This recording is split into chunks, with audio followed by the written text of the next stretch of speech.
हमारे दोनों नेता जब जब एक स्टेज पर खड़ा होते हैं तब तब लोगों का उम्मीद बढ़ जाती है। आएंगे फिर से वो जुमलों का यहाँ पे बौछार करेंगे।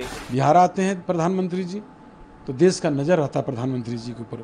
मुझे लगता है कि यहाँ की जनता बखूबी समझती है कि अब जुमलेबाजी नहीं चलेगी। और ये बिल्कुल है कि सुकून महसूस करता है बिहार की जनता जो है ना, दोनों नेता से सुकून महसूस करते हैं। और आप देखेंगे कि निश्चित रूप से बदलाव प्रदेश की भलाई के लिए, प्रदेश के विकास के लिए और प्रदेश की अच्छाई के लिए होगा। प्रधानमंत्री नरेंद्र मोदी के बिहार दौरे के पहले बिहार में सियासत तेज हो गई है। प्रधानमंत्री नरेंद्र मोदी और बिहार के मुख्यमंत्री नीतीश कुमार फिर से एक बार मंच पर होंगे।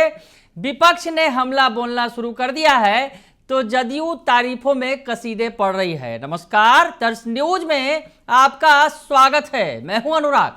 पीएम नरेंद्र मोदी बिहार आ रहे हैं। मधुबनी में बड़ा कार्यक्रम होगा। सीएम नीतीश कुमार भी मंच पर होंगे। पंचायती राज दिवस का कार्यक्रम है। उस मौके पर कई सारी सौगात वो बिहार को सौंपेंगे मधुबनी से, और इस मौके पर कई सारी ट्रेनों का जो है परिचालन की भी शुरुआत की जाएगी। हरी झंडी दिखाएंगे पीएम नरेंद्र मोदी और नीतीश कुमार मिलकर मंच से। और इसमें हम आपको बताएं कि इसको लेकर मधुबनी में उत्साह है और बीजेपी के तमाम बड़े नेता तैयारियों में जुटे हुए हैं। इस कार्यक्रम को ग्रैंड बनाने में, बड़ा बनाने में, और जिस तरह से पीएम नरेंद्र मोदी आ रहे हैं और सीएम नीतीश कुमार भी मंच पर होंगे तो एनडीए नेताओं का उत्साह दुगना है। और यूं कहें कि एनडीए के तमाम घटक दलों के नेता इसे सफल बनाने में जुटे हुए हैं। और बीजेपी से ज़्यादा अगर कहें तो जदयू के नेता सक्रिय दिख रहे हैं, चाहे ललन सिंह हो या फिर संजय झा हो। तमाम बड़े नेता तैयारियों का लगातार जायजा ले रहे हैं और जदयू भी उत्साहित है। जदयू के प्रदेश अध्यक्ष उमेश कुशवाहा कह रहे हैं कि फिर से एक बार पीएम नरेंद्र मोदी और सीएम नीतीश कुमार की जोड़ी मंच पर होगी तो उनकी जोड़ी सुपरहिट है। और जब भी उनकी जोड़ी होती है तो बिहार एक साथ होती है तो बिहार को बड़ा फायदा मिलता है। तो क्या कुछ कह रहे हैं उमेश कुशवाहा, उनका बयान आप सुन लीजिए। जब जब भी प्रधानमंत्री जी बिहार उनका दौरा हुआ है, बिहार की जो बिहारवासी हैं उनको अपने पलकों पर बैठाया है, पलकों पर रखा है। और इस बार भी लोगों में जो उत्साह है, काफ़ी उत्साह है। और उनके आने से निश्चित रूप से इस रूप में हम लोग जोर कर देख रहे हैं कि आगामी जो 2025 में हम लोग को इस साल ही जो बिहार की विधानसभा का चुनाव होना है उसमें हम लोग को निश्चित रूप से फायदा होगी। हमारे दोनों नेता जब जब एक स्टेज पर खड़ा होते हैं तब तब लोगों का उम्मीद बढ़ जाती है और पूरा देश दुनिया देखता रहता है। बिहार आते हैं प्रधानमंत्री जी तो देश का नज़र रहता है प्रधानमंत्री जी के ऊपर। क्यों कि बिहार में माननीय मुख्यमंत्री नीतीश कुमार जी साथ होते हैं। जब साथ होते हैं तो जब दोनों नेता एक साथ होते हैं तो लोगों का उम्मीद बढ़ जाता है, विश्वास बढ़ जाती है। और ये बिल्कुल है कि सुकून महसूस करता है बिहार की जनता जो है ना, दोनों नेता से सुकून महसूस करते हैं। जहाँ आप लोग जिधर इशारा करते हैं जो महागठबंधन की तरफ, तो महागठबंधन देखते जाइए ना। ये जो 25 के चुनाव है उसमें उनको अस्थायी रूप से जो यहाँ के नेता हैं, जो यहाँ के नेतृत्व करते हैं महागठबंधन का, बिहार का, वो उस युवराज को अस्थायी रूप से घर बैठा देगी जनता। उनकी भी मीटिंग है 24 तारीख को, लेकिन सीएम चेहरा कांग्रेस अभी तक उनको घोषित नहीं कर रही, कोऑर्डिनेशन कमेटी का हेड बना। क्या लगता है देखते जाइए ना, आपस में इतनी मतभेद है, उस लोगों में इतनी मतभेद है, देखते जाइए ना, समय आते जाएगा।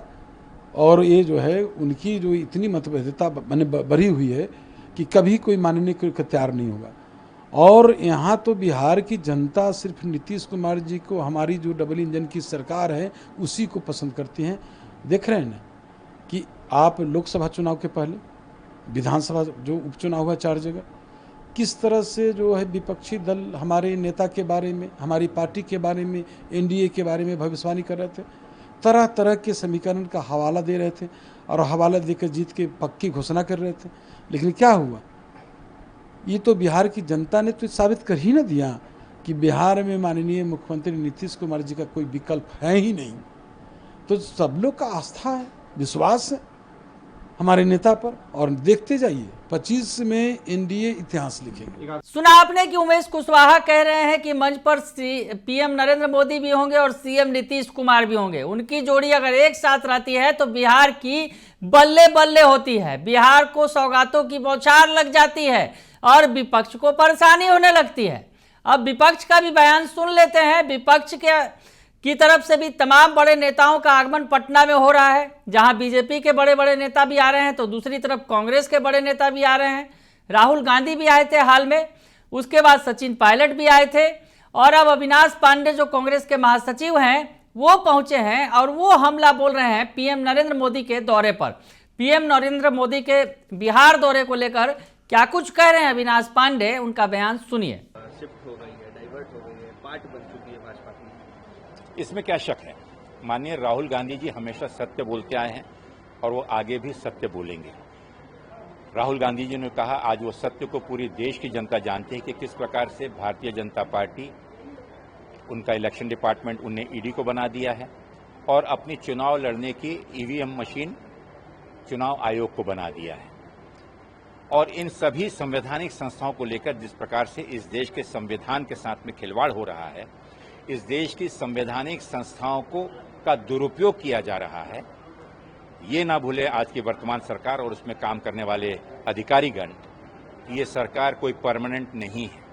और माननीय राहुल गांधी जी सच बोलते हैं और सच के लिए संघर्ष करते हैं और आज इस देश का, इस कांग्रेस का एक एक कार्यकर्ता उनकी एक आवाज पे इस सच को जनता तक पहुंचाने के लिए समर्थ है और कोशिश करेगा कि जनता तक पहुंचे और उसका विश्वास हासिल करे। बिहार में भी चुनाव होने वाले हैं। कहा जा रहा है कि कांग्रेस तो पहले अपनी साख बचा ली, क्योंकि कांग्रेस का कोई अस्तित्व नहीं, राष्ट्रीय अध्यक्ष आते सुनने को कोई पहुंचता नहीं है। देखिए, कांग्रेस का अस्तित्व आने वाले चुनाव में और यहाँ के वर्तमान जो कार्य और यहाँ के कार्यकर्ता माननीय प्रदेश अध्यक्ष जी के नेतृत्व में जो कार्य कर रहे हैं, आने वाले समय में राहुल गांधी जी, माननीय खड़गे जी के भी दौरे यहाँ पर होंगे और मुझे पूरा विश्वास है कि बिहार में सरकार बदलने जा रही है और कांग्रेस के सहयोग से, कांग्रेस के नेतृत्व में नई सरकार आ रही है। प्रधानमंत्री भी बिहार के दौरे पे आएंगे, जहाँ नीतीश कुमार के साथ फिर से आएंगे, फिर से वो जुमलों का यहाँ पे बौछार करेंगे। इससे पहले के 2020 के भी उनके चुनाव का मैं चाहूंगा कि आप लोग उसको रिप्ले करें कि उस समय भी कौन कौन से वादे, कौन कौन सी घोषणाएं, कौन कौन सी योजनाओं का नियोजन किया गया था और आज उसकी क्या स्थिति है। मुझे लगता है कि यहाँ की जनता बखूबी समझती है कि अब जुमलेबाजी नहीं चलेगी। यहाँ की जनता शांति चाहती है, विकास चाहती है, रोजगार चाहती है, किसानों की भलाई चाहती है। यहाँ पे अब बदलाव होगा और आप देखेंगे कि निश्चित रूप से बदलाव प्रदेश की भलाई के लिए, प्रदेश के विकास के लिए और प्रदेश की अच्छाई के लिए होगा। तो सुना आपने कि अविनाश पांडे कह रहे हैं कि फिर से आएंगे पीएम नरेंद्र मोदी, जुमलेबाजी लाएंगे, यानी जुमलेबाजी करने के लिए फिर से आ रहे हैं, ये कहते हुए नजर आ रहे हैं अविनाश पांडे। तो ऐसे में सियासत तेज हो गई है पीएम नरेंद्र मोदी के बिहार दौरे के पहले। अब आगे आगे देखिए होता है क्या, मंच सजेगा और मंच पर भीड़ होगी। हालांकि एक और भी दूसरी खबर जो है, कांग्रेस के राष्ट्रीय अध्यक्ष बक्सर आए और बक्सर में भीड़ नहीं जुटी, कुर्सियां खाली रह गई, उस पर भी खूब सियासत हो रही है। तो ऐसे में पीएम नरेंद्र मोदी के कार्यक्रम में कितनी भीड़ जुटेगी, ये भी देखना बड़ा ही दिलचस्प होगा। बने रहिए दर्श न्यूज के साथ, तमाम खबरों से आपको अपडेट रखेंगे। फिलहाल के लिए इतना ही, धन्यवाद।